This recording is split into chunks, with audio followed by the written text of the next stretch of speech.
showing you a demo of how to use the slingshot and also how to use it. Let's go. So that's the target, and I'm going to be aiming at it.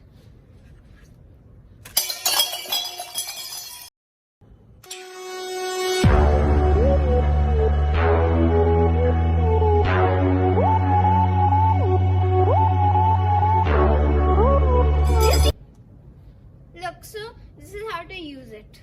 So you need to put a stone over here, okay? Once you put it, you need to,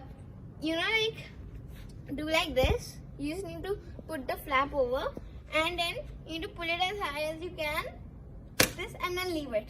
And then you need to aim also, see? Like this. You need to aim, and then it will throw. So, okay, bye. Like and subscribe and watch the other video on Brainchild. Hope to see you soon. Bye.